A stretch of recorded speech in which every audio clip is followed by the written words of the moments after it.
ಅಷ್ಟೇ. Big boss ಈ ಬಾರಿ ಬಿಗ್ ಬಾಸ್ ಸ್ಪೆಷಲಿ ಸೀಸನ್ 10 ಹಾವು ಮುಂಗುಸಿ ಜಗಳ ಥರ ಆಗೋಗಿದೆ. ಇಲ್ಲಿ ಹಾವು ಯಾರು ಮುಂಗುಸಿ ಯಾರು ಅಂತ. ಮ್ಯಾಮ್ ಈ ಸೀಸನ್ ಏನಾಗಿದೆ ಅಂದರೆ ತುಂಬ ಪರ್ಸ್ನಲ್ ಆಗೋಗಿದೆ. ನಾರ್ಮಲಿ ಒಂದು ಟಾಸ್ಕಲ್ಲಿ ಏನೋ ಗುದ್ದಾಟ ಆಗಿ ಹೊಡೆದಾಟ ಆಗಿ ಹೊರಗಡೆ ಮನೆಗೆ ಬಂದಾಗೆಲ್ಲ ನಾರ್ಮಲ್ ಆಗಿರ್ತದೆ. ಅಂದರೆ ಇದನ್ನು ನಾನು ವಿನಯ್ ಮೈಕಲ್ ಆಡಿದಾಗ ನೋಡಿದ್ದೀನಿ. ಬಟ್ ಅದೇ ನಾನು ವಿನಯ್ ಈ ಕಡೆ ಇದ್ದು ಆ ಕಡೆ ಕಾರ್ತಿಕ್ ಮತ್ತು ಇನ್ಯಾರೋ ಇದ್ದಾಗ ಅದಾಗಲ್ಲ. ಅಂದರೆ ಅದು ವಾರಾನ್ಗಟ್ಲೆ ಕ್ಯಾರಿ ಆಗುತ್ತೆ, ಸೋಲು ದ್ವೇಷ ಕನ್ವರ್ಟ್ ಆಗುತ್ತೆ, ಅದು ಇನ್ಯಾವಾಗಲೂ ಬರುತ್ತೆ. ಅಂದರೆ ಫಸ್ಟ್ ವಾರ ಕೊಟ್ಟಿರೋ ಟಾಂಟು 8ನೇ ವಾರ ಟಾಂಟ್ ಕೊಡ್ತಾರೆ, ಅಲ್ಯಾರೋ ತೊಡೆ ತಟ್ಟಿರೋದು ಇನ್ಯಾರೋ ಇದು ಮಾಡ್ತಾರೆ. ಸೊ ಆ ಥರ ಆಗತ್ತಿಗೆ ಅಫ್ಕೋರ್ಸ್ ಪರ್ಸ್ನಲ್ ಆಗುತ್ತೆ ಆ್ಯಂಡ್ ಅಫ್ಕೋರ್ಸ್ ಅಗ್ಲಿ ಆಗುತ್ತೆ. ಆಮೇಲೆ ಆ ಮನೇಲಿ ನಮ್ಮನ್ನು ತುಂಬ ಹೈ ಸ್ಟ್ರೆಸ್ ಸಿಚುವೇಶನ್ಸ್ಗೆ ಹಾಕ್ತಾರೆ. ನಮ್ಗೆ ಊಟ ಇರಲ್ಲ, ಕಮ್ಮಿ ಇರುತ್ತೆ, ನಿದ್ದೆ ಇರಲ್ಲ, ನಿದ್ದೆ ಕಮ್ಮಿ ಇರುತ್ತೆ, ಊಟ ನಿದ್ದೆ ಎಲ್ಲ ಕಮ್ಮಿ ಇದ್ದು ನಮ್ಮನ್ನು ಹೈ ಸ್ಟ್ರೆಸ್ ಸಿಚುವೇಶನ್ಸಲ್ಲಿ ಹಾಕಿ ಅಷ್ಟೊಂದು ಕಾನ್ಫ್ಲಿಕ್ಟ್ ಹಾಕಿದ್ರೆ, ಸೊ ಈಗ ನಾವು ಒಂದು 10 ಜನ ಕೂತಿರ್ತೀವಿ, ಬಿಗ್ ಬಾಸ್ ಕೇಳ್ತಾರೆ ಇದರಲ್ಲಿ ಕುತಂತ್ರಿ ಯಾರು ಅಂತ. ನಮ್ಗೆ ಯಾರು ಅನ್ಸೇ ಇರಲ್ಲ. ಫಸ್ಟ್ ವಾರ ಸೆಕೆಂಡ್ ವಾರ ಇದರಲ್ಲಿ ವಿಷಕಾರಿ ಯಾರು ಅಂತ ಕೇಳ್ತಾರೆ, ನಾವು ಯಾರ್ದಾದ್ರೂ ಒಬ್ರು ಹೆಸರು ತೊಗೊಳ್ಳೇಬೇಕಲ್ಲಿ, ಆಯಿತಾ. ಸೊ ಅವಾಗ ಕಾನ್ಫ್ಲಿಕ್ಟ್ ಇದಾಗುತ್ತೆ. ಈಗ ನಾನು ಯಾರನ್ನೂ ವಿಷಕಾರಿ ಅಂದರೆ ಅವ್ರು ಬಂದು ಕೇಳ್ತಾರೆ ಯಾಕೆ ಗುರು ವಿಷಕಾರಿ ನಾನು ಅಂತ. ಈಗ ಹೆಂಗಾಗಿದೆ ಅಂದರೆ ಈಗ ನೀವು ವಿಷಕಾರಿ ಅಂದರೆ ಹೌದು ಗುರು ವಿಷಕಾರಿ ಅಂತ. ಸ್ಟಾರ್ಟಿಂಗಲ್ಲಿ ಬೇರೆ ಥರ ಇತ್ತು, ನಮ್ಮ ಈಗೋಸ್ ಹರ್ಟ್ ಆಗೋದು, ಫೀಲಿಂಗ್ಸ್ ಹರ್ಟ್ ಆಗೋದು, ಹೋಗ್ತಾ ನಮ್ಮ ಆಗಿದ್ದೀವಿ. ಬಟ್ ಸ್ಟಿಲ್ ಆ ಟಾಸ್ಕಿಂದು ಕ್ಯಾರಿ ಆಗೋದ್ರಿಂದ ಆಮೇಲೆ ಹೊರಗಡೆ ಒಂದಷ್ಟು ಪರ್ಸ್ನಲ್ ವಿಚಾರಗಳು ನಡೆದಿದೆ ಒಂದಷ್ಟು ಜನದ ಮಧ್ಯೆ. ಸೊ ಅದು ಕ್ಯಾರಿ ಆಗಿ ಇದೆಲ್ಲ ಬ್ಯಾಕ್ಲಾಗ್ಗಳಿಂದ ಅಲ್ಲಿ ಒಂದು ಕಿಚಡಿ ಆಗಿದೆ. ಆ ಕಿಚಡಿ ತುಂಬ ವಿಷಕಾರಿ ಆಗಿದೆ, ನಗ್ಲಿ ಆಗಿದೆ ಈ ಸೀಸನ್ ಅಫ್ಕೋರ್ಸ್. ವಿನಯ್ ಅವರ ಬಳೆ ವಿಚಾರ ಜೋರಾಗಿ ಸದ್ದು ಮಾಡುತ್ತೆ, ಆದರೆ ಕಾರ್ತಿಕ್ ಅವರ ಸನ್ನೆ ವಿಚಾರ ಸದ್ದು ಮಾಡೋದೇ ಇಲ್ಲ. ನೀವುಗಳು ಹೇಳ್ತೀರಾ ಅವರು ಅಂದ್ರು ಆ ರೀತಿ ಮ್ಯಾಮ್?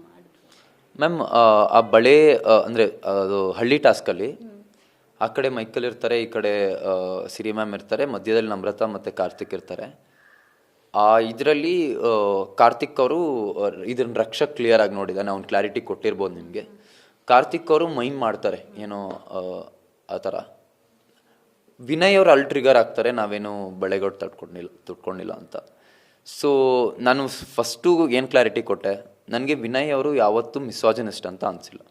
ಅಂದರೆ ಅವರು ಸ್ತ್ರೀ ವಿರೋಧಿ ಅಂತ ಅನಿಸಿಲ್ಲ ನನಗೆ. ಅವ್ರು ಸ್ತ್ರೀ ವಿರೋಧಿ ಅಂತ ಅನಿಸಿದ್ರೆ ಅವ್ರು ಇಬ್ಬರು ಲೇಡೀಸನ್ನು ಕಳಿಸ್ತಾನೆ ಇರಲಿಲ್ಲ. ಅಫ್ಕೋರ್ಸ್ ಸಿರಿ ಮ್ಯಾಮ್ ನಮ್ರತನ ಕಳಿಸ್ತಾ ಇರಲಿಲ್ಲ. ಆಮೇಲೆ ಅವ್ರು ಯಾವತ್ತೂ ಲೇಡೀಸ್ ಜೊತೆ ಆ ಥರ ಬಿಹೇವ್ ಮಾಡೇ ಇಲ್ಲ. ಸೊ ನಿಮ್ಗೆ ಯಾರಾದರೂ ಒಬ್ರು ರೇಸಿಸ್ಟ್ ಅಂತ ಅನ್ಸಿದ್ರೆ ನೀವು ಅವ್ರು ಮಾಡೋ ಇದನ್ನು ಯೋಚನೆ ಮಾಡ್ತೀರಾ. ಸೊ ನನಗೆ ಯಾವತ್ತೂ ಅವರು ಸ್ತ್ರೀ ವಿರೋಧಿ ಅಂತ ಅನಿಸ್ತೇ ಇಲ್ದಾಗ ಅವರು ಹೇಳಿದ್ದನ್ನು ನಾನು ಆ ಕಾನೋಟೇಷನಲ್ಲಿ ತೊಗೊಳ್ಳಿಲ್ಲ, ಅವರು ಆ ಇಂಟೆನ್ಷನಲ್ಲಿ ಹೇಳಿದ್ರು ಅಂತ. ಸೊ ಇನ್ನೊಂದು ಯಾವುದೋ ವಿಷಯದಲ್ಲಿ ನೀವು ಯಾಕೆ ಸ್ಟ್ಯಾಂಡ್ ತೊಗೊಂಡಿಲ್ಲ. ಆಮೇಲೆ ಅಂದರೆ ನಾವು ನಾವು 4 ಜನ ಫ್ರೆಂಡ್ಸ್ ಕೂತಿರ್ತೀವಿ ಮ್ಯಾಮ್. ನಾವು ಫ್ರೆಂಡ್ಸ್ ಕೂತಾಗ ನಾವು ಯಾವಾಗಲೂ ಪೊಲಿಟಿಕ್ಲಿ ರೈಟ್ ಸ್ಟೇಟ್ಮೆಂಟ್ಗಳು ಮಾಡಲ್ಲ, ಆಯಿತಾ. ಈಗ 4 ಜನ ಫ್ರೆಂಡ್ಸ್ ಕೂತಿರೋದನ್ನ ನೀವು ರೆಕಾರ್ಡ್ ಮಾಡಿ ಹಾಕಿದ್ರೆ ಅಲ್ಲಿ 4 ಜನನೂ ವಿಲನ್ಗಳ ಥರ ಕಾಣ್ತಾರೆ. ಅಂದರೆ ಅವ್ರು ಏನೋ ನಗಾಡ್ಕೊಂಡು ಮಾತಾಡ್ತಾ ಇರೋದು. ಈಗ ನಂದು ಮೈಕಲ್ದು ವಿನಯ್ದು ಯಾವುದೋ ಲಾಕರ್ ರೂಮ್ ನೀವು ಟಾಕ್ ಹಾಕಿದ್ರೆ ಅಲ್ಲಿ ಎಲ್ಲರೂ ವಿಲನ್ಗಳ ಥರ ಕಾಣೋದು, ಬಿಕಾಸ್ ನಾವು ಏನೋ ಮಾತಾಡ್ಕೊಂಡು ಏನೋ ಇದು ಮಾಡ್ತಾ ಇರ್ತೀವಿ. ಆಮೇಲೆ ಒಬ್ಬೊಬ್ಬರು ಸೆನ್ಸ್ ಆಫ್ ಹ್ಯೂಮರ್ ಒಂದೊಂದು ಥರ ಇರುತ್ತೆ. ಆಮೇಲೆ ಒಬ್ಬೊಬ್ಬರು ಮಾತಾಡೋ ರೀತಿ ಒಂದೊಂದು ಥರ ಇರುತ್ತೆ.